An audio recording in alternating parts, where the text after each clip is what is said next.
Assalamualaikum warahmatullahi wabarakatuh. Jadi hari ini kita akan membahas bahasa Inggris, tes bahasa Inggris. Nah, untuk hari ini kita akan membahas yang B1, soal structure and written expression. Nah, kita langsung saja ke nomor 1. Di situ disebutkan he will stay if he truly bla bla bla you. Nah, kita identifikasi langsung keywordnya adalah will. Nah, maka kita bisa ketahui bahwa itu merupakan tipe soal conditional sentence. Nah, yang perlu kita ketahui dari conditional sentence merupakan conditional sentence memiliki 3 tipe. Yang pertama adalah tipe 1, tipe 2, tipe 3. Yang tipe 1 keywordnya adalah will. Yang tipe 2 adalah would. Tipe 3 would have. Nah, kita langsung aja di situ di soalnya merupakan will, maka pasangannya adalah if verb 1. Maka dari 4 opsi tersebut A, B, C, D yang merupakan verb 1 ditandai oleh opsi A dan C. Nah, mana yang benar? Karena di situ subjeknya adalah he, maka harus ditandai dengan S. Maka yang benar adalah C, loves. Oke. Kemudian kita lanjut ke soal nomor 2. Some things happen to upset him, but I don't know bla bla bla. Nah, kalau kalian lihat di situ opsi A, B, C, D ada what. What itu normalnya merupakan digunakan untuk membentuk sebuah kalimat tanya. Tetapi karena ini ditempatkan di akhir kalimat, maka yang awalnya kalimat tanya berubah menjadi kalimat pernyataan. Nah, bedanya pertanyaan dan pernyataan adalah what. Konstruksi kalimatnya seperti ini. What to be it. Sedangkan pernyataan adalah what, it, and to be. Maka kita langsung saja ke pernyataan ini. Dengan konstruksi kalimat seperti ini bisa kita identifikasi bahwa opsi yang paling benar adalah B, what, it, to be. Yang di situ merupakan is. What it is, I don't know what it is. Ini jawabannya apa? B ya. Kemudian soal nomor 3, di situ only after the examinations bla bla bla clear what the extent of the damage was. Only after merupakan tipe soal inversion, ya inversi atau merupakan pembalikan kata. Nah, dalam soal inversi, auxiliary selalu mendahului klausa. Rumusnya seperti itu. Maka kalau kalian lihat dari 4 opsi itu A, B, C, D, yang diawali oleh auxiliary hanyalah A dan D.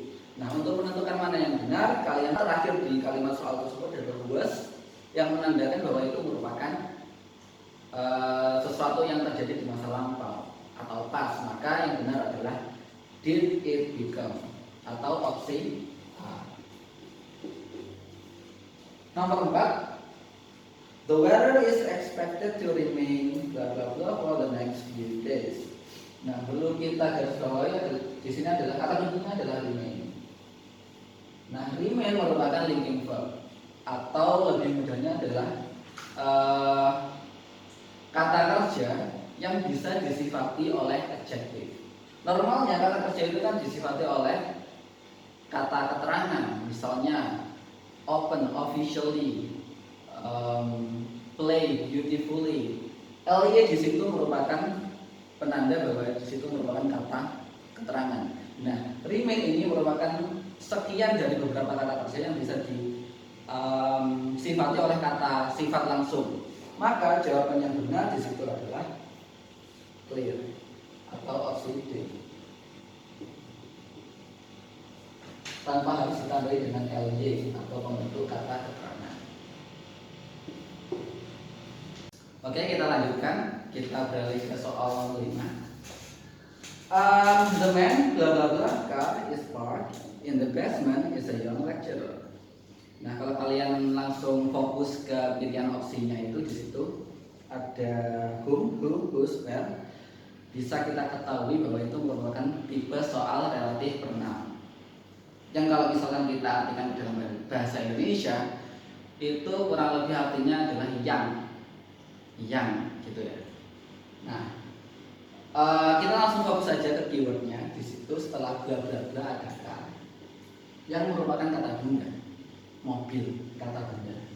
Nah, kalau misalkan kalian ketemu dengan kata benda, maka bisa kita identifikasi bahwa itu merupakan kepemilikan. Nah, kita diminta untuk mencari mana yang menunjukkan kepemilikan. Nah, di dalam bahasa Inggris yang menunjukkan kepemilikan merupakan opsi C atau whose. Maka yang benar adalah C. Kalau misal kita artikan adalah ke dalam bahasa Indonesia, seorang lelaki yang motornya diparkir di basement. Nah, kayak gitu. Yang mobilnya diparkir di basement. Yang mobilnya kan berarti itu menandakan sebuah kepemilikan. Maka yang benar adalah dalam bahasa Inggris kepemilikan ditandai dengan whose. Maka jawaban yang paling benar adalah C. Oke, kemudian kita beralih ke soal nomor 6. Di situ bla bla bla, the implications of her words, she went on speaking to everyone in the room. Nah, dalam konteks itu karena di situ bukanlah kalimat perintah ya, maka ada dua opsi jawaban yang mungkin benar, yakni antara kita mengawalinya dengan verb A atau verb 3. Maka opsi A itu sudah pasti salah, jadi bisa kita gugurkan saja. Nah, sekarang antara B, C, D. B sama D itu sama ya? Gak apa-apa. Kita langsung lihat aja ke soalnya. Bla bla bla, the implications of her word, she went on speaking to everyone in the room. Karena di situ konteksnya merupakan kalimat aktif, maka yang kita perlukan adalah verb in. Maka jawaban yang paling benar adalah C. Not realizing.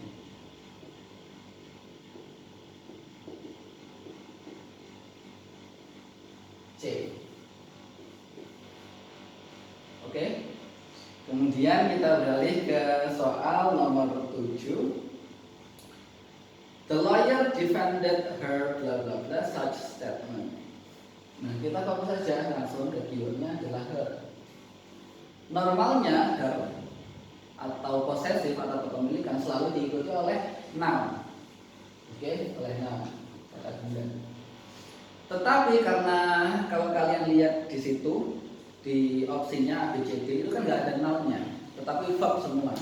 Nah, untuk agar verb itu bisa fit in this blank, maka harus kita ubah menjadi verb ing dalam bentuk verb ing agar bisa masuk ke dalam bla bla bla itu. Maka opsi yang paling benar adalah A, making.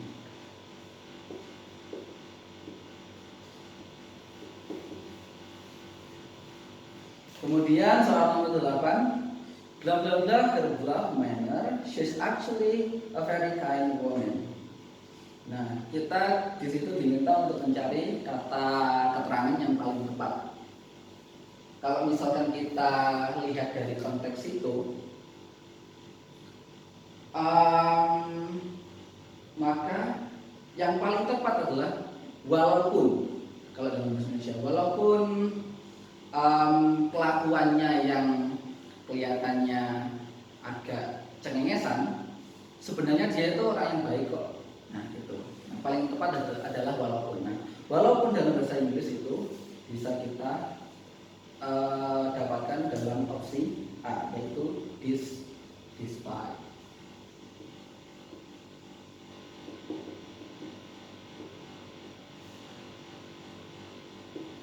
Maka opsi yang paling benar adalah A. Oke, kemudian kita beralih ke soal nomor 9. Jim's family go to vacations in Madagascar Island this summer. Nah, di situ kita diminta untuk mencari pasangan verb yang paling benar. Oleh karena di situ subjeknya adalah Jim's family. Nah, kita fokus saja ke family-nya ini ya. Nah, family dalam bahasa Inggris itu kedudukannya adalah singular atau kata benda tunggal. Maka verb yang mengikuti ini harus ditambahi dengan s untuk menunjukkan bahwa si subjeknya ini dalam bentuk tunggal. Maka jawaban yang paling benar adalah lain atau opsi B. Oke, sekarang kita lanjut ke nomor 10. The teacher require that the students take their seats and blah blah blah all items from the table. Nah, kalian langsung itu saja, langsung fokus ke keywordnya. Di situ sebenarnya ada dua konstruksi kalimat, yakni take their seat and kalimat setelah n itu. Nah, karena di sini verbnya merupakan verb nol, maka kita kan diminta untuk mencari verbnya setelah n-nya itu. Nah, karena kita harus paralel dalam menyebut dua verb itu, maka karena di sini verb nol, maka jawaban yang diperlukan untuk mengisi soal ini juga merupakan harus dalam bentuk verb nol. Maka di situ bisa kita identifikasi mana yang verb nol merupakan opsi B atau remove. Nah, jawabannya adalah B. Oke, kemudian kita beralih ke soal nomor 11. Traditional companies rely heavily on income from online purchases and bla bla bla. Nah, kalau misalkan kita lihat di situ di pilihan opsinya, bisa kita ketahui bahwa itu merupakan tipe soal elliptical construction. Nah, dari sini bisa kita pahami bahwa ini merupakan kalimat positif. Nah, dalam elliptical constructions, kalimat positif itu ada dua kemungkinan jawabannya. Pola kalimatnya, kalau enggak so do subject, ya so do subject do to. Nah, di situ bisa kita langsung lihat saja konstruksinya kalimatnya. Kalau A itu internet companies as well sudah pasti salah karena tidak match dengan dua B yang di sini. Kemudian B internet companies itu ada subjek, ada to, tapi nggak ada auxiliary-nya. Oke? Jadi salah. B bisa kita tinggalkan. Kemudian opsi C also internet companies. Di sini kita tidak menerima also. Kemudian D so do internet. Bisa kita ketahui bahwa ini sesuai dengan konstruksi yang ini. Yang pertama so do subject yang di situ merupakan internet companies. Oke, maka jawaban yang paling benar adalah D. Kemudian kita beralih ke soal nomor 12. His business is running well, then a love letter arrives and bla bla bla ups and down. Itu hampir mirip dengan tipe soal nomor 10 di mana kita diminta untuk mencari padanan atau harus paralel dalam menyebut kata kerja di situ. Karena kita langsung fokus saja di situ ada arrives dan a love letter arrives. Nah, di sini ada kata kerja arrives dalam bentuk present tense es, ada s-nya di sini. Maka langsung saja kita identifikasi dari pilihan opsi di situ ada A, B, C, D yang mirip dengan arrives. Bentuk kata kerjanya adalah opsi C. Di situ ada terms. Karena di sini ada S, maka di sini juga ada S. Oke. Maka jawaban yang paling benar adalah opsi C. Kemudian kita beralih sebentar lagi. Nomor 13. Jim offered bla bla bla us to the historical playlist. Nah, over di sini langsung saja. Kalau misalkan kita memiliki dua kata kerja dalam satu kalimat, maka harus dipisah dengan to, atau di situ bisa kita sebut sebagai to infinitive. Maka jawaban yang paling benar adalah to